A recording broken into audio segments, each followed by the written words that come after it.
Yo, I'm in the hood.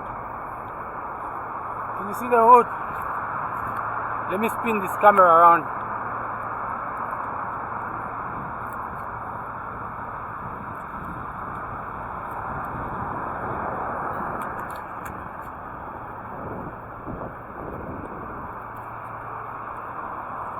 So this place needs no mention because you always see me vlog around this place. I am in Roads Park, guys. Roads Park. The breeze is good. It's early in the morning, and the breeze is not good for the camera because it creates that noise on the microphone. Okay, guys. So I'm with my boy Felix over here. Say hi to him, guys. Hey, how are you guys? How are you doing? Okay, guys. So he's saying hi. So, guys, Felix is a multi-talented guy. He's multi-talented. He does many things. Okay. So I want to ask him something about his multi-talentness. Okay. So let me turn the camera actually and start walking backwards. Alright. Yeah. So my man, we want to know something. You are a multimedia guy, according to what I know. Yes. You can edit video. You can look what happened. The shoe just came off. Yeah. So you are a multimedia guy. You can edit video. You can make music. Yes. You can produce music. You can produce videos. You are someone who is just about to finish a diploma in fact, it's not even a diploma. I'd say it's a higher diploma in business. You are quite busy, man. Yeah. How did you become a music producer? How did I become a music producer? Well, it's an interesting question. I really don't remember how I became, but a bit of a part I would say when I discovered saying music is into me was when my brother introduced me to hip hop. Okay, so I was introduced to hip hop way back in 2007. And you fell in love with hip hop? Yes, I fell in love with hip hop. Then the other thing was he was the same guy who brought the idea of making music at our place. So when I discovered how music was made, it became a plus. Okay, it just unlocked me, and it gave me that thing of saying I was born to do music. So from there, I think that's how I knew saying doing music is my thing, producing music is my thing. I strictly don't do it for money. Okay, I do it for the love, whether paid or not paid. I'll still be making music. Okay, so, yeah, is hip hop popular in Zambia? It is, but I think when it comes to hip hop, again, it has types, I would say. Okay, some they say is boom bap, that's hip hop. There's also hip hop, you know what I'm saying? Then there's also I can say Zambian hip hop. It's different from the hip hop, from the Western hip hop, I would say. Okay. Yes. So what percentage of the music market in Zambia is hip hop? Percentage. Well, approximately.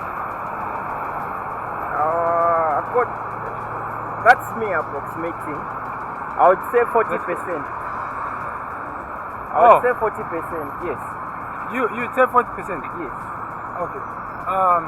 Now, when you say 40% of Zambia is hip hop, if you say 40% of Zambia is hip hop, yes, what other music types can someone find being created in Zambia?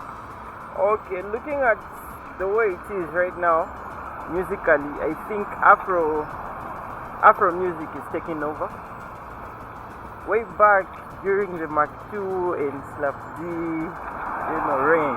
Okay, wait a minute. We don't know who Mark II is. We don't know who Sub D is. Can you just explain to us, for example, when you say Afro, what do you mean? Don't move too fast. I'm moving too fast. Okay. Yeah. I really don't know how I can explain that, but it's just the type of genre that Africa, has shown to the world, saying this is the type of music Africa does. What is In it similar Afro, come again? What is it similar to? Similar to, I would say traditional instruments. That's by the use of traditional instruments, and similar to pop. Okay. Yeah, I would say a bit of pop. Alright. Yeah. Would you say it's kind of like a reinvention of European pop music? Yes, I would say it is. It's like Nigerians got the genre and just turned it into, their own, using their own instruments. So it's influenced by Nigeria? Yes. Oh, how much of Nigerian music is played in Zambia?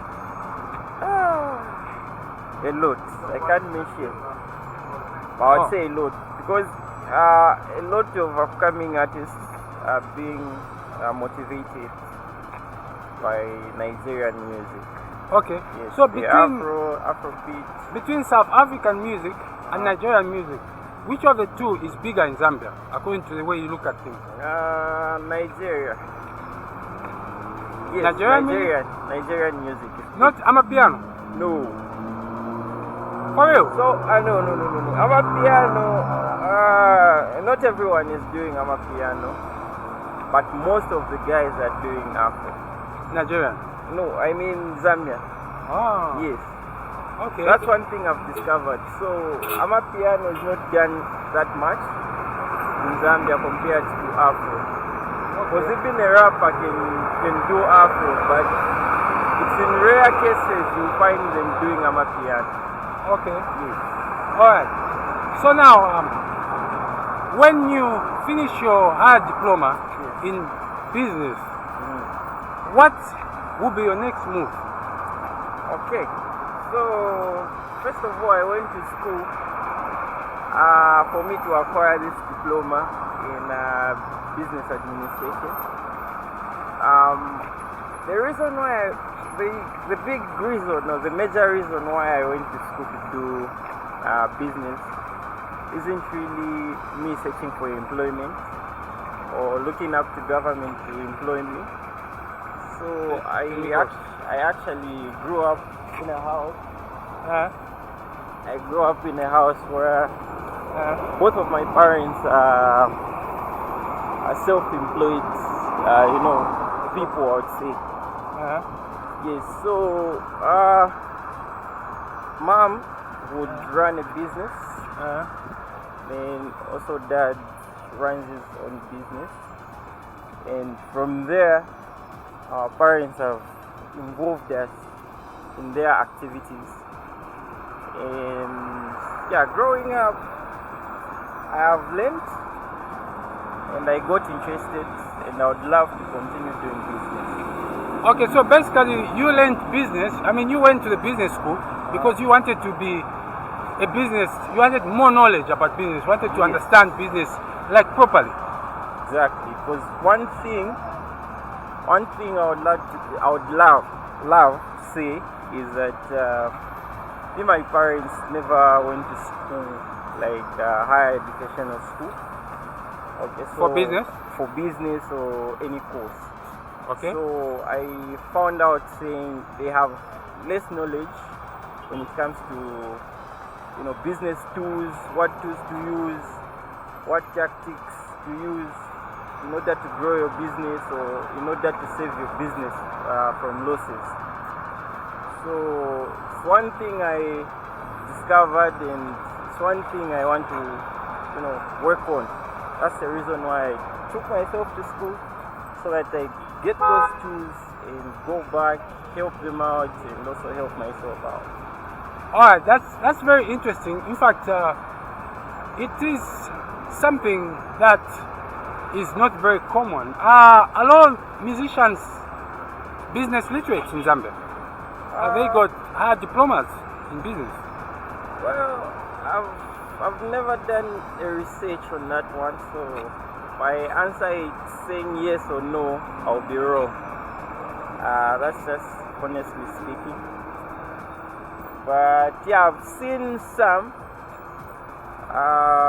going into business, some just doing different, courses, different from business. But yeah, that would be my short answer, I would say. Okay. Do you have intentions of migrating out of Zambia? Do you have intentions in the near future of maybe moving to Europe or the United States? Well, moving not to stay, but moving for business, yes. I would love to do that. But staying, I want Zambia is my place. I grew up in Zambia. All I know is Zambia. I'm not resisting to change, but I feel going outside for business, it could be a plus for me until when I try. But I feel it could be a plus for me. Okay. But coming back to Zambia and just give out the knowledge I learned. Whatever I find out from other countries, I bring it in Zambia so that we also change our game to those levels. Okay, so which is your biggest resource when it comes to learning new things in multimedia and music?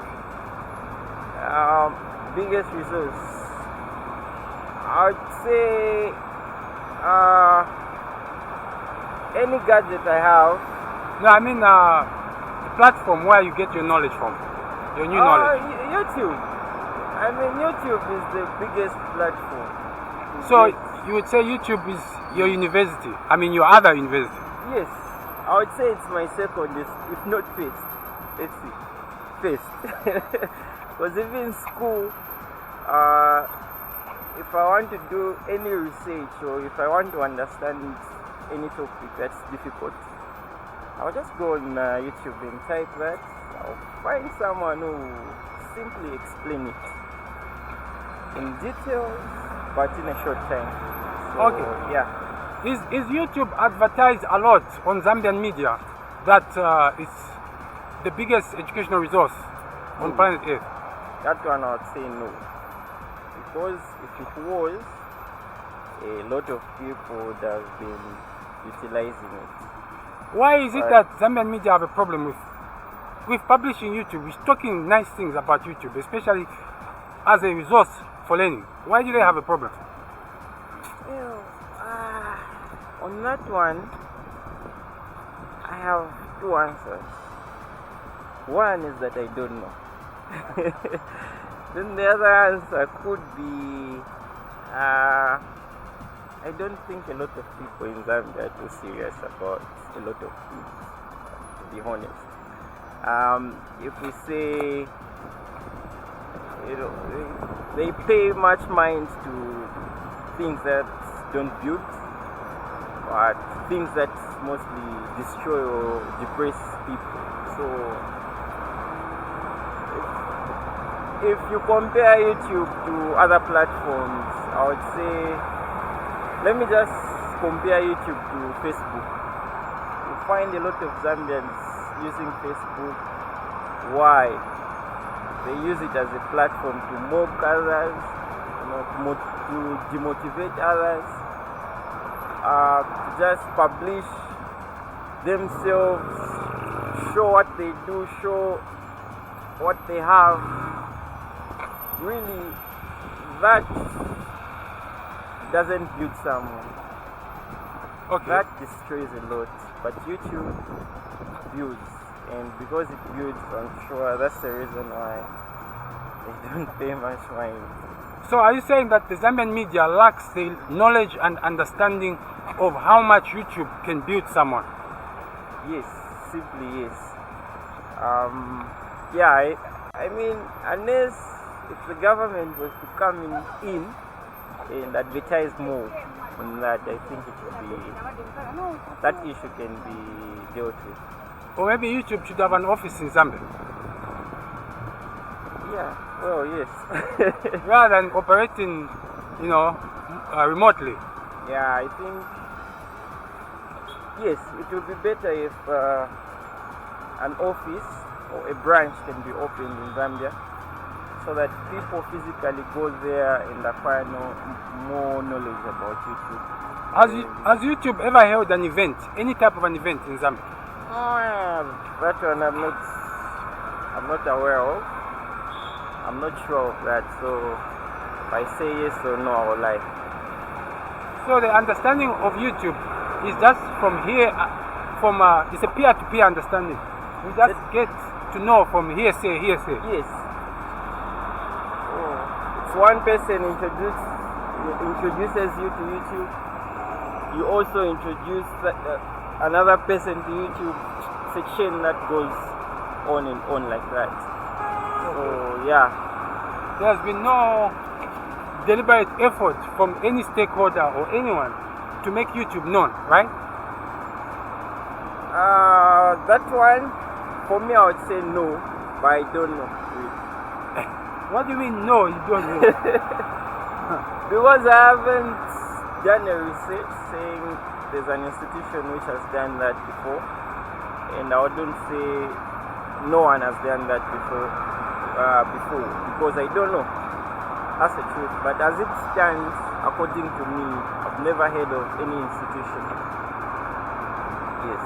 How do you look at the future of learning in Zambia? In terms of just general? Yes. Do you think people are going to move more towards using the internet as a platform for getting education? Well, yes.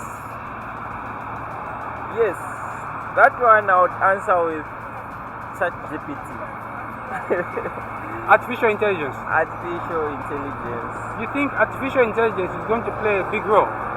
It is. In the learning of people? It is playing. Though I've observed from time to time to give false information sometimes.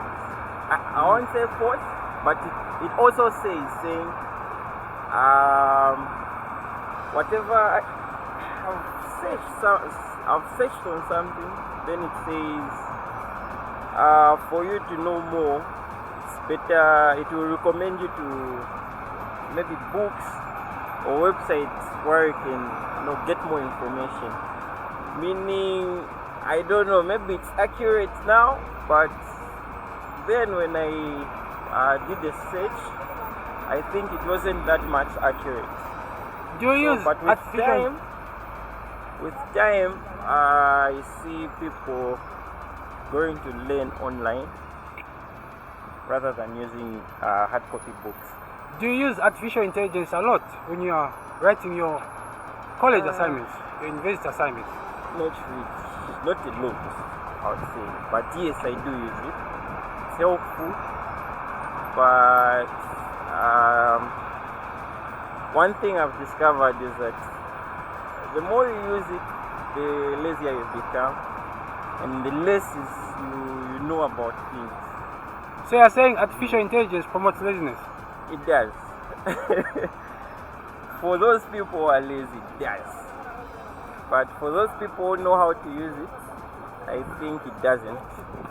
Okay. It's a plus for them. I use artificial intelligence a lot as well, and I found it to be extremely helpful in basically everything that I do.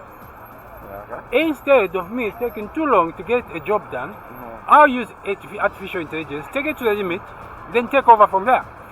Is that what you do as well? Honestly, I would say yes. When I have a lot of work, I do that because me being in school, me working, and me having different commitments, it's one thing that has helped me out, but I've also come to a conclusion saying it's promoted laziness to me. Okay? Because I always say although I run out of time, I'll just go to AI and it will do the work for me. Okay. Okay, so yeah. Now, don't you think that AI is simply making us work more efficiently because we are able to offload some of the work to AI and then leave the difficult parts, the ones which are very specific, like the ones that need human interaction, to be done by humans? Don't you think it's a better deal? Well, it is. No doubt, it is. It's a very good initiative. I understand. It is. I would say it's been helpful if you put it in that way. I'll agree. Yes. Okay. So, what words can you say? What words can you give to the youth, the upcoming generation, the babies of today, the 10-year-olds of today? What advice can you give them going forward in life? With what exactly?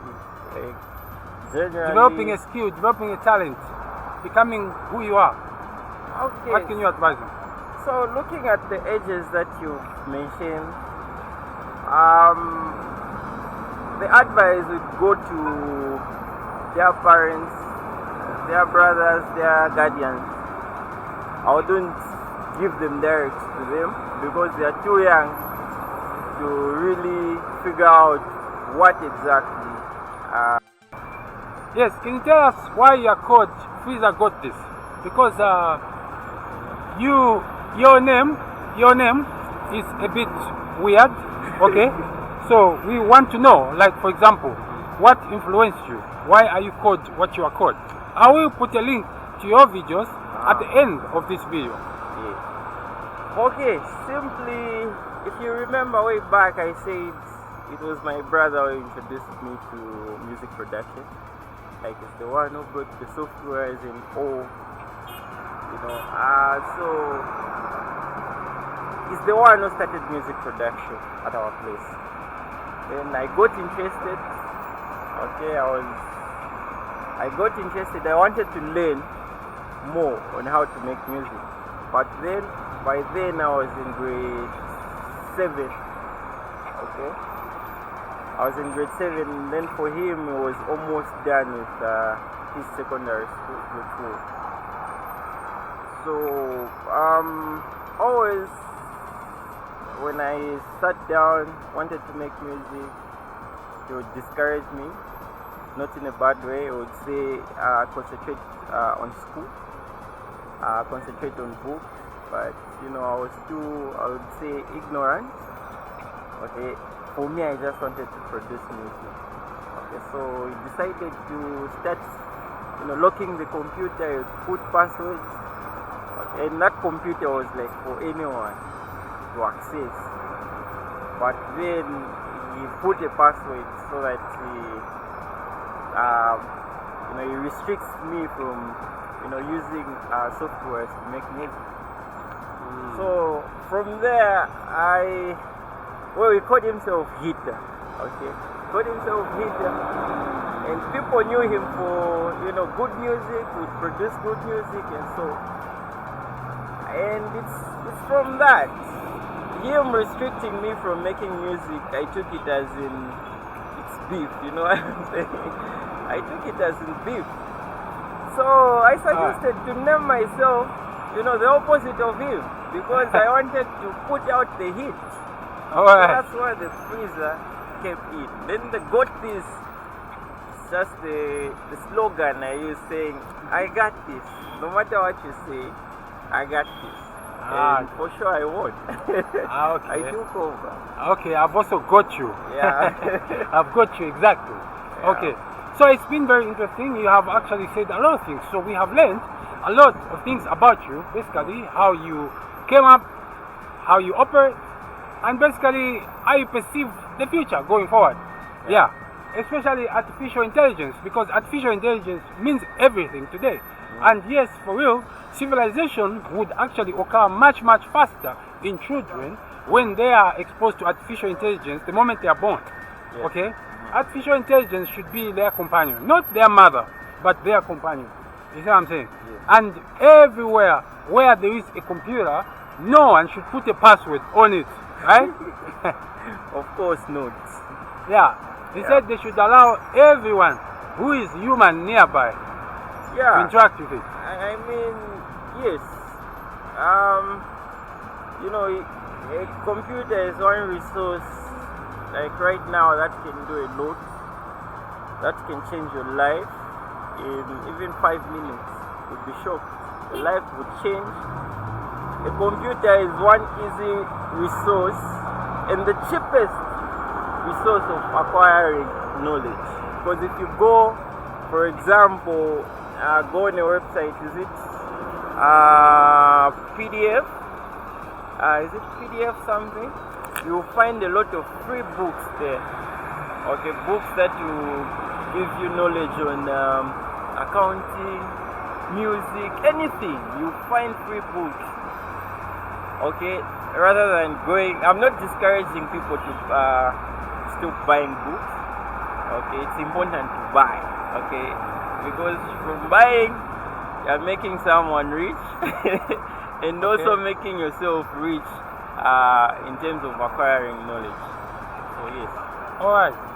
So anyway, I will put the link at the end of this video to your YouTube channel so that people can follow you. Okay? And yeah, we appreciate the information that you've given us. Well, okay. I also appreciate the opportunity given. I've never done this before, so oh, very cool, very interesting. Cool. Very cool. Hope to feature next day. Okay, guys. So, guys, from us, it's goodbye. Auf Deutsch, von mich ist Auf Wiedersehen. Okay? Bis später. Till next time, guys. We out.